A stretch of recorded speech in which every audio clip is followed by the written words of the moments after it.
Hello everyone, my name of course is Artimage, and I'm here to do a vlog because it's been a while. Although we have Vita coming up, so that'll change really soon. Who's looking forward to that? A problem that a lot of people have experienced that I've talked to before. Now, one of the reasons I probably haven't experienced this myself is because I've never been in the circumstances where it's been a potential to experience. I've had previous romantic partners tell me about it. I've had friends tell me about it. I've had people who I discuss mental health things with tell me about it. It's clearly an issue. What am I talking about? Today I was at a local Shoppers Drug Mart where, I hate to say, has had numerous problems. I will not mention the location because they seem to attempt to deal with the problems in question quite regularly. It's usually a problem pharmacy. I went to pick up some nighttime allergy meds. I came around passing by the pharmacist counter, and I happened to overhear the pharmacist address this girl who is clearly getting antidepressants because he says, "What do you have to be depressed about?" And I'm sure many of you who may have been prescribed antidepressants as a teenager may have heard this yourself in your own lives. And it's not okay. And I made clear to that pharmacist it wasn't okay. Now, this was entirely overstepping my boundaries. I admit that, and to the girl who I did this to, if you're watching, if you feel I made things worse or made you uncomfortable or anything like that, I want to make sure you understand I apologize. That was not my intent.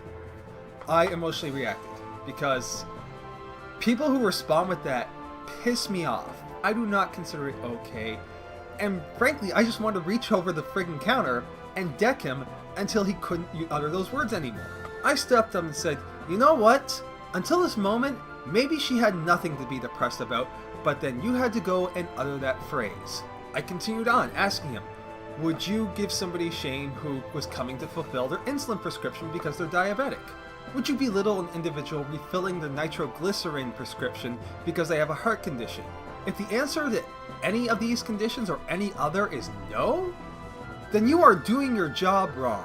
Pharmacists, the only words that should be coming out of your mouth that have anything to do with the person's condition and the medication they're on should be to inform them of any conflicts with any other medications you know they're on. It's people like you who have made seeking help so hard for so many individuals afflicted with mental health problems. Seeking help for mental health is one of the hardest things to do in the world. There are so many people who don't understand it, who have the incorrect information on it, who think it's playing up for attention, and so many worse things. You do not need to add to it. Once I realized I was starting to draw attention, I simply finished things off by saying more softly to the pharmacist, "Depression is not about being depressed. And until you understand that, you do not get to talk about mental health again, and you can find somebody else to help this girl." And I went and checked out and left. If any of you out there encounter a pharmacist who gives you such a response, ask to speak to their supervisor. If they're the supervisor at the location, demand to speak to their district manager. If it's a small mom and pop shop, then tell them that you're not going to be going there anymore.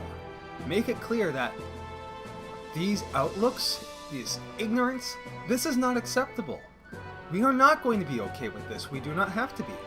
What makes this interaction especially hard for some people is they may not understand the condition enough to know that you are a goddamn moron. So you just need to keep your damn mouth shut and fulfill the prescription. So that was a bit of a heated vlog there. Hopefully there's something positive to be taken away from my freakout today, and I did not cause that girl any real issue. As always, everyone, I want you to take care of yourselves and each other, and I will talk to you very soon.